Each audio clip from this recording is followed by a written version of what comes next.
L'effet papillon, est-ce que ça vous parle? C'est une métaphore pour un phénomène mathématique extraordinaire, la théorie du chaos. En gros, elle revient à dire qu'un battement d'aile d'un papillon au Brésil peut avoir des effets dévastateurs au Texas. Eh bien, la mort le 20 avril 2021 d'Idriss Déby, le président du Tchad, lors d'un affrontement avec des rebelles, est le point d'orgue de ce fameux effet papillon. Une semaine plus tard, 2 journalistes espagnols et un humanitaire irlandais furent tués au Burkina Faso. Mis à part la France, l'ancienne puissance coloniale qui y était déjà déployée militairement, peu de pays étaient familiers avec cette région du globe. Mais à cette occasion, le Sahel fut propulsé sur le devant de la scène. Le Sahel traverse une vague de violence propre au terrain de guerre, amplifiée par son faible développement économique. Le Sahel a malgré tout souffert du colonialisme, de la désertification et devient progressivement l'un des terrains d'affrontement au titre de la radicalisation islamiste. Une menace pour les mines d'uranium parmi les plus importantes du monde. Un uranium qui pourrait être militarisé, même si rien à ce stade ne laisse penser que les forces en présence aient la capacité de le faire. Et pourtant, les États-Unis et la France retirent peu à peu les quelques troupes qu'ils avaient encore dans la région, laissant place aux mercenaires russes, notamment le groupe Wagner. Alors quels sont les intérêts français dans la région et pourquoi devrait-on se soucier de ce qui s'y déroule ?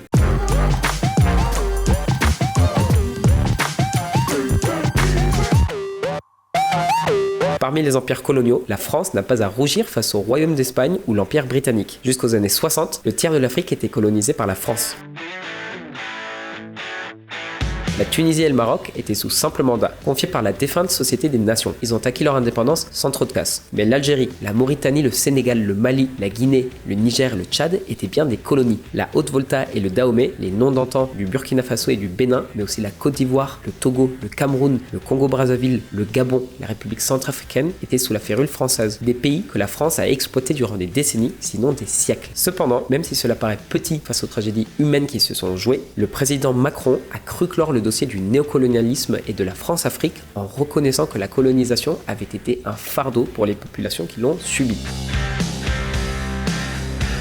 Depuis les indépendances et tout au long de la Ve République, on s'inscrit davantage dans un néocolonialisme économique surnommé la France-Afrique. D'étonnants réseaux de liens complices entre les régimes en place et les milieux d'affaires français spécialisés sur l'Afrique ainsi que la classe dirigeante française. On pense au parti gaulliste à l'époque de Foccart, au RPR chiracien à l'époque de Charles Pasqua, mais aussi au parti socialiste à l'époque mitterrandienne. Si on devait la résumer en une phrase, il s'agit de maintenir en place ou de renverser des dirigeants plus ou moins sympathiques en fonction des intérêts français. Ce qui nous amène à notre sujet. Mais alors, qu'est-ce que le Sahel exactement? C'est une large bande qui sépare le désert du Sahara des grandes savanes africaines subsahariennes. Une zone où l'activité agricole est réduite par une pluviométrie de plus en plus irrégulière du fait des sécheresses à répétition. 8 Sahéliens sur 10 vivent avec environ 1,90$ par jour. Et alors que la pauvreté disparaît petit à petit dans le monde, le Sahel est l'une des rares exceptions.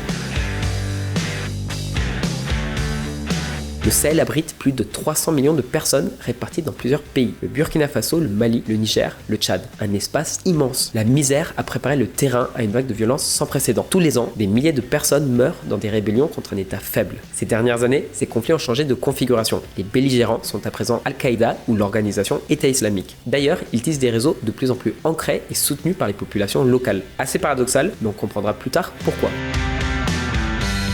La France va déployer des troupes supplémentaires pour combattre les extrémistes dans le Sahel africain. Ce titre est un peu ancien, février 2020, mais il reflète l'état d'esprit de l'armée française il y a 2 ans. Aujourd'hui, la donne a changé. La France compte actuellement plus de 4300 soldats déployés dans le Sahel. En parallèle, l'ONU mène depuis 2013 l'opération MINUSMA, déléguée à des contingents militaires de l'Union africaine pour stabiliser la situation au Mali. L'Union européenne envoie quant à elle plusieurs dizaines de millions d'euros d'aide humanitaire sur place. Ça n'a pas empêché la Turquie et la Russie de renforcer leur présence sur le territoire sahélien. Alors qu'est-ce qui explique cet attrait pour cette bande de terre inhospitalière ?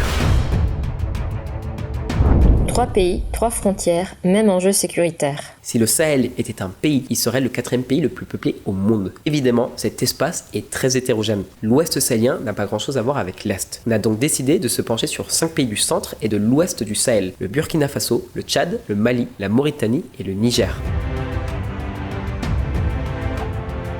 Pourquoi ces 5 pays en particulier? Ils ont plusieurs points communs. Depuis 2014, ils ont formé à la demande insistante de la France l'alliance du G5 Sahel. Ce sont d'anciennes colonies françaises et sont gouvernés par des régimes autoritaires. Ce sont quasiment tous des États faillis avec un État faible dans les zones rurales éloignées des centres de pouvoir. À tel point qu'a émergé la zone des 3 frontières où dominent les groupes terroristes et quelques tribus sédentaires comme nomades. Mais le point de départ, l'étincelle qui a mis le feu aux poudres, se trouve en dehors de la zone. Il s'agit de l'intervention militaire franco-britannique en Libye sous couvert de l'OTAN dont l'objectif était de renverser le régime de Kadhafi et au passage de mettre celui hors d'état de nuire. Objectif atteint dès octobre 2011, mais qui au passage a détruit le pays. Son état, certes dictatorial, et son unité, certes plus apparente que réelle, ont disparu et ont donné libre cours à la circulation des armes de guerre et des milices qui savaient les manier.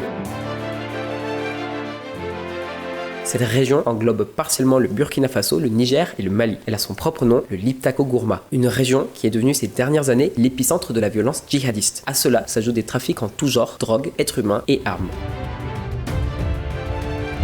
La France augmente la force Barkhane à 5100 soldats pour se concentrer davantage sur la zone trifrontalière Mali, Burkina Faso, Niger. Ça fait plus de 60 ans que la France a quitté le continent, mais soyons honnêtes, elle n'a jamais complètement abandonné ses ex-colonies. Et pour cause, en plus d'être dans le club très sélect des pays détenant la bombe atomique, la France est aussi la deuxième puissance nucléaire civile. Le nucléaire représente 70% de notre production électrique. Une stature internationale conférée notamment par l'uranium qu'elle extrait au Niger. C'est donc une industrie stratégique que la France défend bec et ongle, quitte à renverser les régimes qui menacent ses intérêts. L'influence française ne s'arrête pas là. La plupart des pays du Sahel utilisent le franc CFA, une monnaie indexée d'abord sur le franc, à présent sur l'euro. Une situation qui pourrait être amenée à changer prochainement, car certains pays ouest-africains envisagent d'adopter leur propre devise, l'éco. Mais alors, qu'est-ce qui fait la spécificité de la colonisation française ? Cette carte recense les voies ferrées existantes en Afrique. La plupart d'entre elles datent de l'époque coloniale. Le détail qui tue, c'est que ces chemins de fer font la jonction entre les sites d'extraction de matières premières et les ports commerciaux. Autrement dit, il s'agit d'exporter le plus rapidement et efficacement possible les ressources naturelles tirées du sol africain vers l'Europe. Le reste du Sahel a été laissé à l'abandon. Les forces coloniales françaises ne s'y intéressaient tout simplement pas. C'est ce qui explique en partie pourquoi la Mauritanie a été le dernier pays au monde à abolir l'esclavage. Elle a fait en 81, 11 ans après Oman. Aujourd'hui encore, le pays compte des fermes d'engraissement, des fermes où les femmes sont gavées pour répondre aux normes de beauté traditionnelles. Les conditions de vie au Sahel risquent d'empirer les prochaines années. Les sécheresses y sont courantes et le processus de désertification s'accélère. Selon les Nations Unies, la température augmente 50% plus rapidement au Sahel qu'ailleurs dans le monde. Conclusion, mis à part les territoires où l'on trouve des mines d'uranium et d'or, presque tout le Sahel est contrôlé par des tribus, comme par exemple celle des Touaregs. Les Touaregs sont une tribu nomade qui se bat depuis des années pour la création de leur propre État. Mais si le Sahel a tant été délaissé, pourquoi est-ce qu'il est aujourd'hui au cœur de l'actualité ? La guerre civile libyenne. La France excelle dans plusieurs domaines. Le football, l'aéronautique, le vin, la gastronomie, la mode et la guerre. Les États-Unis ont dépensé des centaines de milliards de dollars en Irak et en Afghanistan. La guerre en Irak a coûté aux contribuables états-uniens pas moins de 700 milliards de dollars. Des sommes censées aider à la reconstruction du pays dans son ère post-Saddam Hussein. Dans les faits, c'était surtout l'opportunité pour l'oncle Sam de réaliser des exercices grandeur nature et de fournir à son industrie de l'armement une opportunité d'écouler ses stocks. Ça n'a rien de personnel, c'est le business. La France a été beaucoup plus pragmatique en Libye. Cette guerre a coûté aux contribuables français à peine plus d'1 milliard de dollars. L'armée est intervenue, renverser et exécuter Kadhafi, sécuriser très temporairement les champs pétrolifères et puis elle est repartie. Alors quel est le lien entre la Libye et le Sahel ? Rappelez-vous de l'effet papillon dont je vous parlais en début de vidéo. Des armes et des hommes venus de la Libye fortifient la rébellion malienne. Lorsque l'armée de Kadhafi s'est effondrée, beaucoup ont fui au Mali avec leur équipement de grade militaire. Les groupes armés maliens sont passés du statut de milice locale de faible dangerosité à un statut d'organisation paramilitaire représentant un risque réel pour les intérêts occidentaux sur place. Prenons pour exemple les Touaregs, un peuple berbère originaire du Sahara. Ils transitent dans 6 pays dont le Mali. Si on s'intéresse à la division ethnique du Mali, la démarcation nord-sud est très claire. La capitale Bamako se trouve dans le sud, tandis qu'une bonne moitié du nord est peuplée par les Touaregs. Des Touaregs en quête d'une indépendance qu'ils ont essayé d'arracher à plusieurs reprises. À présent, ils ont des armes libyennes beaucoup plus meurtrières. Donc déjà, le Mali doit composer avec le sécessionnisme Touareg. Puis, on a l'émergence de plusieurs groupes djihadistes dans tout le Sahel, en particulier dans la région des 3 frontières. On peut citer le cas du groupe Ansar Din, un groupe islamiste Touareg qui date de mars 2012. On peut aussi penser à AQMI, Al-Qaïda au Maghreb islamique, mais aussi le mouvement pour l'unicité et le djihad en Afrique de l'Ouest qui a fusionné avec les signataires par le sang pour former Al-Mourabitoun, les Almoravides. Dès 2012, en l'espace de quelques mois, ces groupes contrôlaient déjà le nord du pays qu'ils baptisèrent Azawad. Le Mali avait besoin d'aide et de renforts, et c'est là que la France intervient. La France se joint à la lutte contre les islamistes au Mali, déclare Hollande. Le 11 janvier 2013, le gouvernement malien a sollicité l'intervention militaire française. Alors on précise quand même que le gouvernement malien n'était pas les seuls engagés dans cette lutte pour la reconquête de l'Azawad. Pas tous les Touaregs n'étaient des groupes criminels. Par exemple, les Touaregs du MNLA se sont ralliés aux Français pour combattre les djihadistes. Donc la France est-elle parvenue à ses objectifs dans la région ? Une équation impossible. L'armée française est présente au Mali depuis 2013. Or, le sentiment anti-français est grandissant au sein de la population malienne. Pareil en France, où l'intervention militaire au Sahel est de plus en plus désavouée. Alors pourquoi l'armée française s'obstine-t-elle au Sahel, et ce, malgré ses récents déboires avec la junte malienne et les groupes paramilitaires russes ? Facile, la thune, les ressources naturelles. Si les groupes islamistes prenaient le contrôle de ces gisements stratégiques, la France perdrait l'accès au pétrole tchadien, à l'or malien ou à l'uranium nigérien.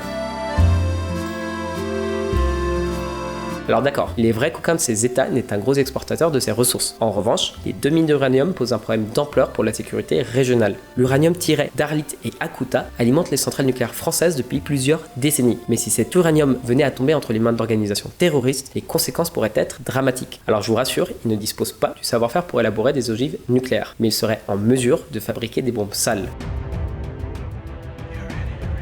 Ces bombes, qui du fait de leur teneur en uranium, pourraient contaminer durablement des larges espaces géographiques. On ignore si ces bandes criminelles parviendraient à développer un tel armement, mais dans le doute, il vaut mieux prévenir que guérir. La France protège une mine d'uranium au Niger. Mais la menace terroriste est une menace parmi tant d'autres. On revient à l'effet papillon. Un Sahel instable, c'est une bombe à retardement pour la France. Sa démographie explosive laisse penser que la population du Niger, par exemple, pourrait quadrupler d'ici 2050. Plus de violence, plus de misère, plus d'habitants, ça constitue potentiellement une énorme pression migratoire pour la France et l'Europe du Sud. Les réseaux de trafic d'êtres humains se sont beaucoup développés et les migrants d'Afrique subsaharienne sont nombreux à tenter la traversée du Sahara pour tenter de s'embarquer depuis les côtes libyennes et traverser la Méditerranée. Ceux qui ne sont pas retenus par les gardes-côtes libyens financés par les États européens échouent sur les côtes italiennes ou dans les camps de l'île de Lampedusa ou se noient. Les plus chanceux sont récupérés à temps par les quelques navires humanitaires affrétés par des ONG européennes qui doivent ensuite errer de port en port européen pour en trouver un qui veut bien accueillir leurs réfugiés. Or, selon l'Institut national de la statistique et des études économiques, plus de 46% des migrants en France sont nés sur le continent africain. Une estimation qui ne prend pas en compte la migration irrégulière. Donc la future pression migratoire combinée au risque terroriste dans la région sont les raisons qui ont poussé la France à renforcer sa présence au Sahel. La France a donc lancé en 2013 l'opération Serval, une intervention militaire au Mali, approuvée par le Conseil de sécurité de l'ONU. 3500 soldats français furent mobilisés. Une année s'est écoulée avant que Serval ne laisse sa place à la force Barkhane, constituée de 5100 soldats français et d'autres militaires de pays alliés, même si ces derniers sont censés intervenir essentiellement dans l'entraînement des armées locales. En 2020, l'Union européenne a créé une force opérationnelle Takuba. Ces missions ont évidemment bénéficié de l'aide précieuse des États-Unis, tant en termes logistiques que de renseignements militaires. La France est toutefois assurée que les États-Unis n'empiètent pas trop sur son arrière-cour néocolonial. Ces opérations ont été menées sous étendard français et doivent le rester de manière à conférer à cette dernière le prestige et la légitimité nécessaires au maintien de son influence régionale. La dernière chose qu'ils souhaitent à cet égard, ce sont des concurrents. Alors quels sont les résultats de cet engagement militaire ? La France et les États-Unis aggravent la situation de l'Afrique de l'Ouest en matière de sécurité. Heureusement, les armes ne constituent pas une réponse à tout. Qui l'eût cru ? Quelles sont les autres approches que la France et ses alliés mettent en œuvre pour ralentir la tendance et inverser la spirale de violence dans la région ?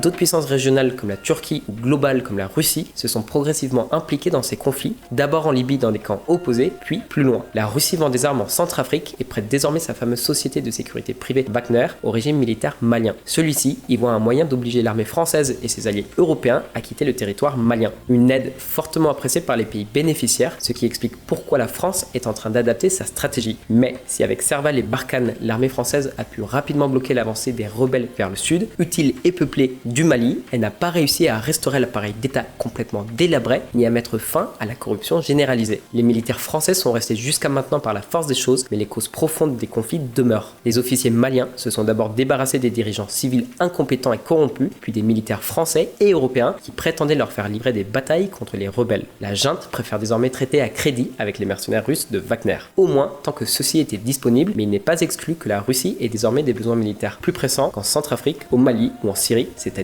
en Ukraine. Une autre approche aurait-elle été possible, combinant développement avec sécurité? On pense par exemple au projet de la Grande Muraille Verte. Ce projet visait à ralentir la désertification en plantant massivement des arbres de manière à fixer l'avancée du désert, développer l'activité agricole et répondre par la même occasion aux problématiques d'emploi et alimentaire, au moins partiellement. Ce projet avait été lancé en 2007 et les fonds manquaient. Mais depuis le début de l'année dernière, la France a débloqué des fonds considérables pour perpétuer l'effort de reboisement.